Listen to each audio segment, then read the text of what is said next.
है वो तुम्हारा ये हाइगेन्स का तरंग सिद्धांत। ठीक है, यानी कि जो हाइगेन्स ने अपना तरंग सिद्धांत दिया था उसके बारे में लिखेंगे। ठीक है, हाइगेन्स ने अपने कुछ तरंग के बारे में सिद्धांत दिए प्रकाश को लेके। ये जो सिद्धांत थे उनके कुछ टॉपिक है, वो टॉपिक क्या क्या है आप लिख सकते हो। हाइगेन्स ने तरंग सिद्धांत के आधार पर निम्नलिखित, हाँ जी, हेडिंग लगाने के बाद लिखना है आपको। हाइगेन्स ने तरंग सिद्धांत को निम्नलिखित पदों में व्यक्त किया। यह हाइगेन्स का तरंग सिद्धांत निम्नलिखित है। देखो जो हाइगेन्स था उन्होंने प्रकाश को बताया कि जो तरंगों के रूप में चलता है वो किस किस रूप में चलती है तरंगे। ठीक है, किसने बताया? ये हाइगेन्स ने। और रे ऑप्टिक्स हम पढ़ ही चुके हैं, अब हमें पढ़ रहे हैं वेव ऑप्टिक्स। और वेव बोलते हैं तरंग सिद्धांत। और किसने दिया था ये? उसने, हाइगेन्स ने। ठीक है, देखो पहला क्या, पहला उसने सिंपल यही कहा, हाइगेन्स का जो तरंग सिद्धांत था पहला सिद्धांत ये दिया कि जो प्रकाश स्रोत से उत्पन्न प्रकाश है वो तरंगों के रूप में चलता है, कण के रूप में नहीं चलता, वो तरंगों के रूप में चलता है।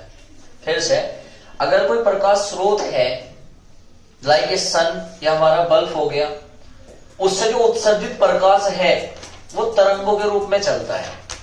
प्रकाश जो है वो क्या चलता है? तरंगों के रूप में चलता है।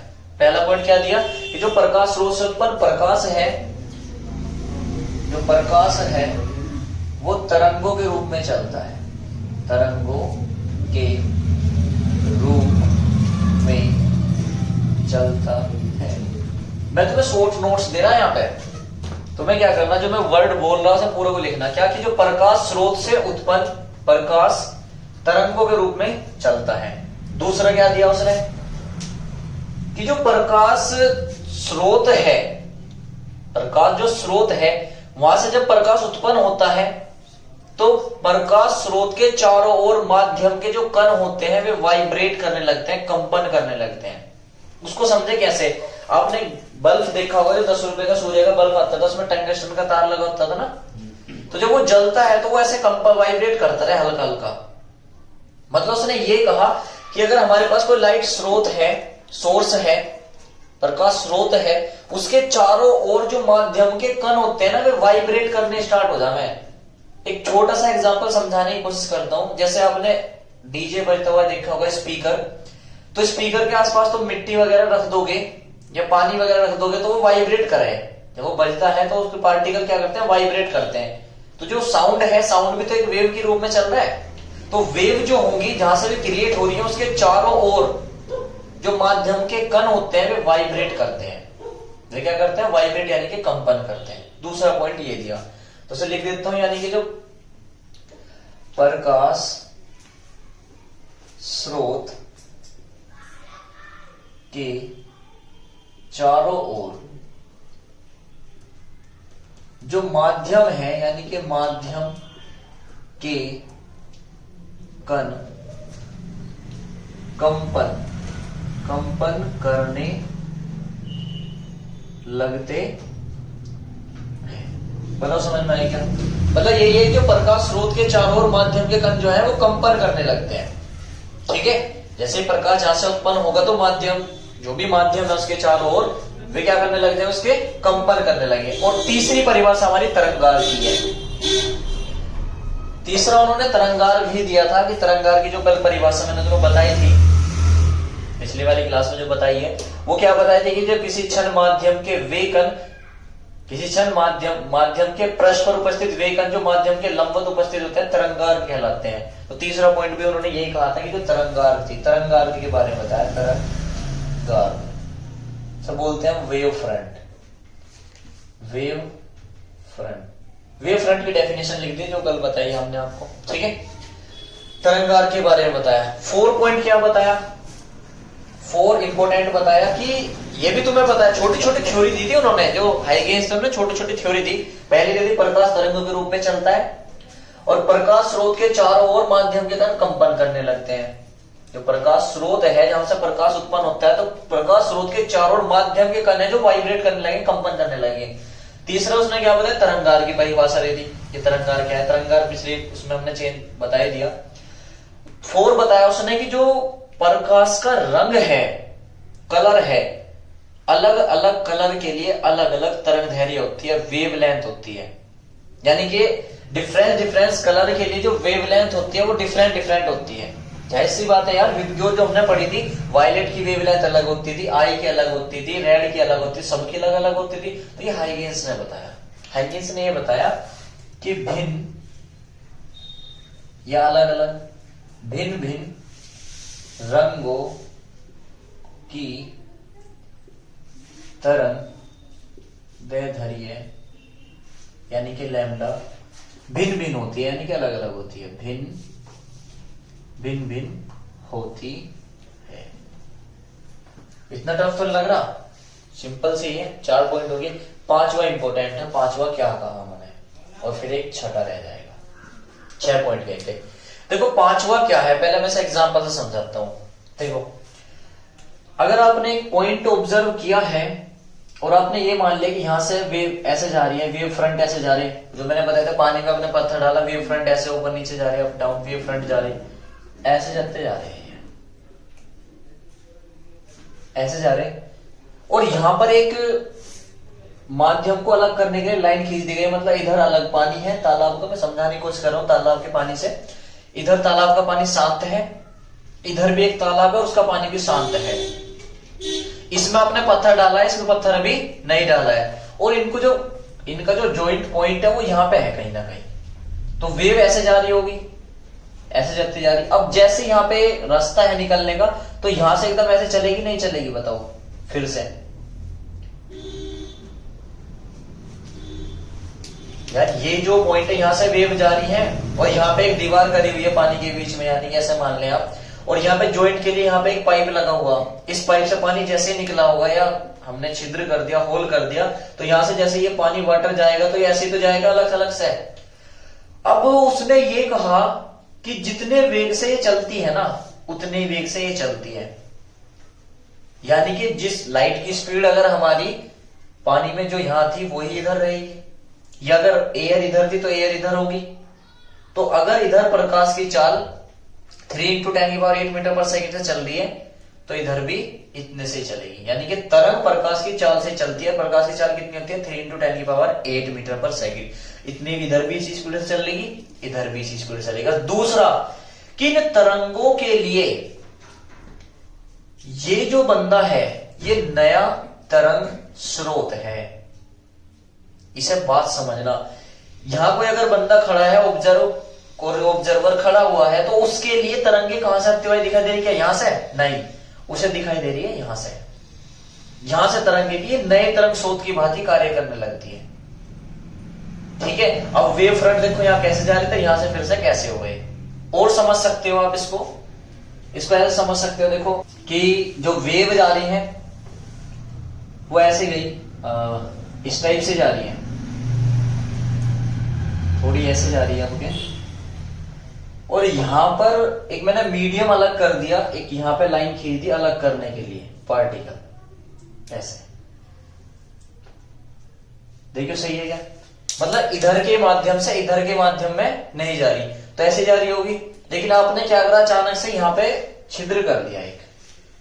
अब यहां वाला जो प्रकाश जाएगा वो कैसे जाएगा, इस टाइप से, जो इधर को प्रकाश निकल रहा होगा, देखो जाएगा नहीं जाएगा। तो क्या तो वेव फ्रंट ऐसे जा रहे थे, अब वेव फ्रंट ऐसे हो गए। ठीक है। और अच्छे से एग्जांपल समझ सकते हो कि अगर लाइन ही ऐसे जा रही थी, देखो ऐसे, ये ऐसे जा रही है, वेव ऐसे जा रही है। ठीक है, वेव ऐसे जा रही है। आपने क्या करा, वेव के बीच में यहां कट लगा दिया ऐसे, यानी कि इधर हमने एक ऐसा अपारदर्शी माध्यम रख दिया है कि इधर से प्रकाश इधर नहीं जाएगा, और यहां पर फिर एक छोटा सा छिद्र कर दिया, ये ऐसे है ना। तो एक बात बताओ, अगर हम छिद्र कर दे यहां से, ये वाला जो छिद्र किया है, तो ये लाइनें, इसको बंद ही कर देता हूं, और अगर ये अपारदर्शी माध्यम, थोड़ा सा अपारदर्शी माध्यम कर दे कि ऐसे से इधर जा रही है ये, तो यहां से मुड़ जाएगी नहीं मुड़ेगी, ये क्या हो जाएगी, थोड़ी सी ऐसे कट मार देगी इधर को, ठीक है। अब वेव फ्रंट लंबवत चलते थे इसके, इनका वेव फ्रंट ऐसे होगा, लंब ऐसे लंबवत। अब इनका वेव फ्रंट कैसे होगा, ऐसे। क्या तो वेव फ्रंट ऐसे थे और क्या वेव फ्रंट फिर ऐसे हो गए। तो इनके लिए जो वेव फ्रंट बने हैं वे कहां से बने, इसके कारण बने। वे कहां से बने, वे इसके कारण बने। तो इन तरंग, नए तरंग स्रोत की भांति कार्य कौन कर रहा, ये। मतलब इसके लिए ये भाई साहब भगवान है एक तरह के, तेरे कारण ही मैं क्रिएट हुई हूं। तो ये द्वितीयक तरंगिकाएं इस नए तरंग स्रोत की भांति कार्य कर रही है। यानी कि ये जो छिद्र होल आपने किया है नया तरंग स्रोत है, और ये क्या है, द्वितीयक तरंगिकाएं। इन्हें क्या बोलते हैं, द्वितीयक तरंगिकाएं बोलते हैं। ठीक है, ये इनके एग्जाम्पल है। आई होप समझ में आया होगा। कहने का मतलब ये है कि अगर आपके पास वेव आ रही है और वो किसी दूसरे होल में एंटर कर रही, तो वो नया होल जो है, जो नए होल से एंटर जो वो कर रही है, वो नया तरंग स्रोत है। और उस नए तरंग स्रोत से द्वितीयक तरंगिकाएं उत्पन्न होती है, या नए वेव फ्रंट उत्पन्न होते हैं, तरंगार उत्पन्न होते हैं, जिन्हें हम बोलते हैं द्वितीयक तरंगिकाएं। ठीक है, और वे उन्हीं उसी चाल से चलती है जिस चाल से वो पहले चल रही थी। ठीक है, और छठा पॉइंट उसने ये दिया, जो छठा पॉइंट था वो ये दिया कि जो प्रकाश है वो विवर्तन,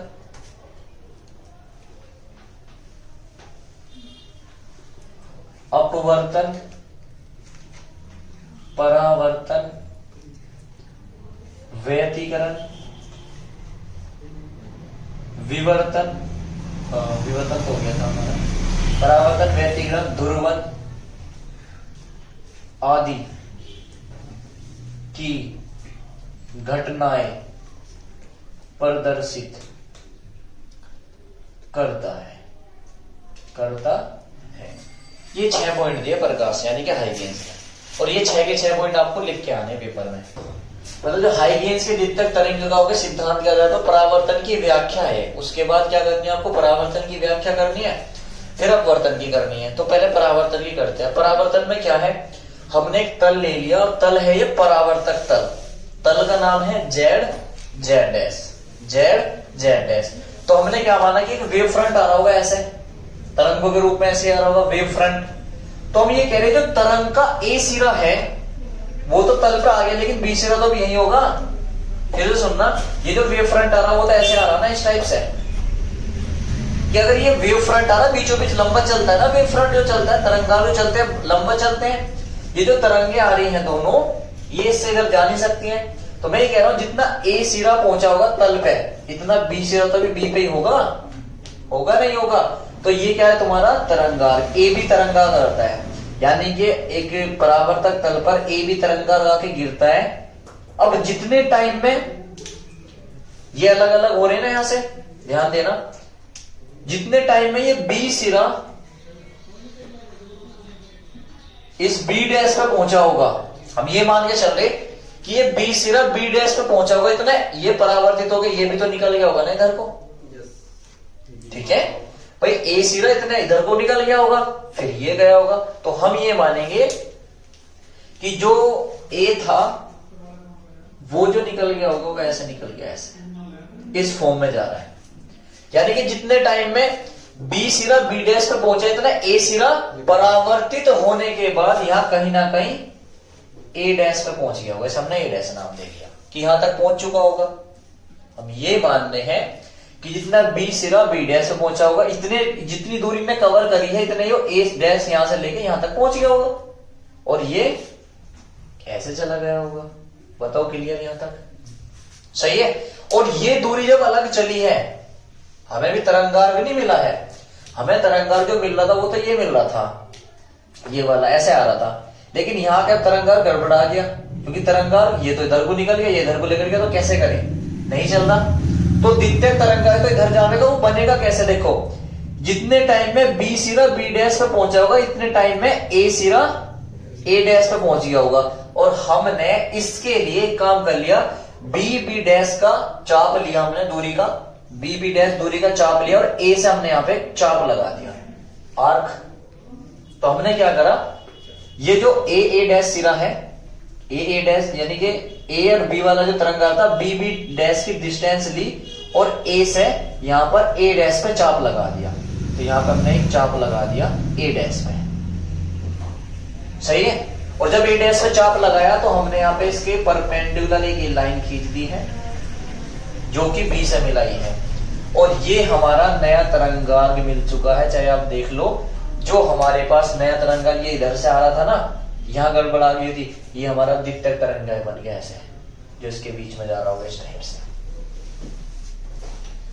आ रही है क्या बात समझ में? फिर से समझो, दिमाग की दही बन जाएगी थाई नहीं तो। देखो ये जैसा आ रहा है, ए बी आया, तरंगार्ग आया ऐसा ए बी।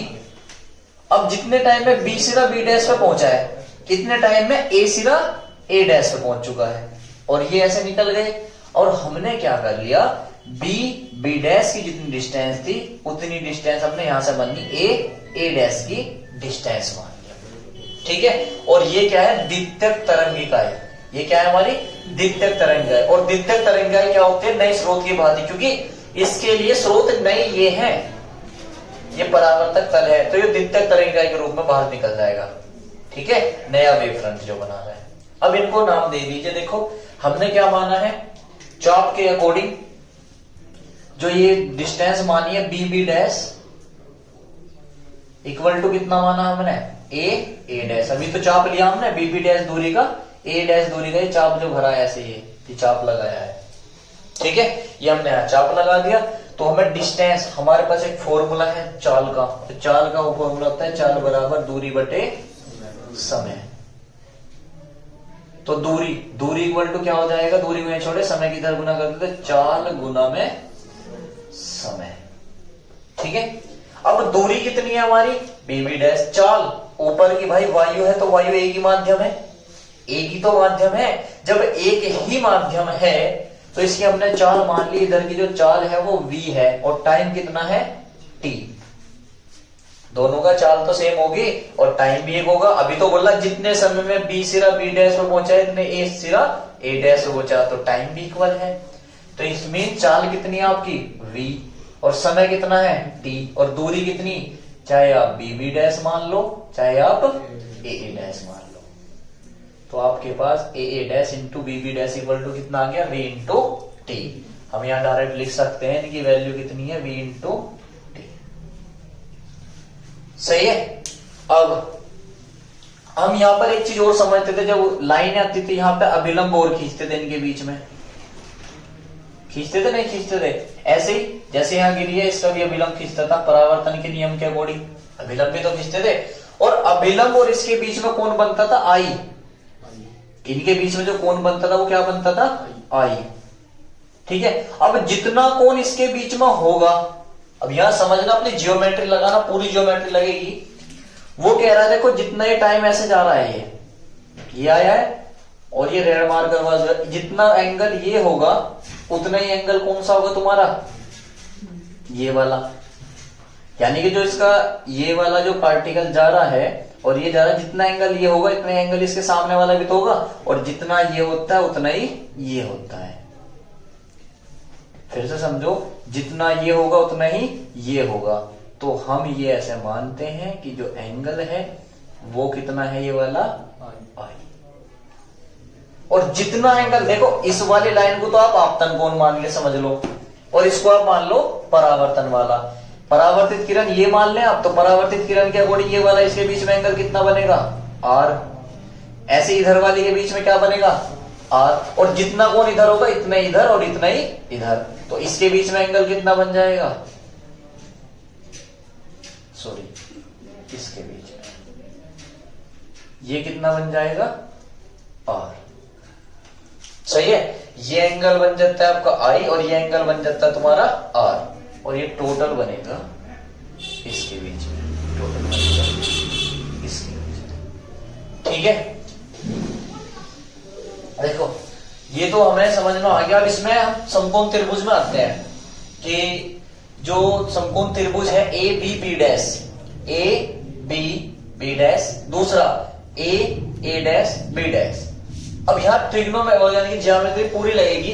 तो एक चीज अभी हमने प्रूफ करी कि ए डैश बराबर बी डैश बराबर बी टी, यानी कि दोनों बराबर हैं, दोनों बराबर है। तो देखो एक ये त्रिभुज है, एक ये त्रिभुज है, दोनों में क्या चीज बराबर होगी, ए डैश और बी डैश, एक एक चीज तो बराबर होगी।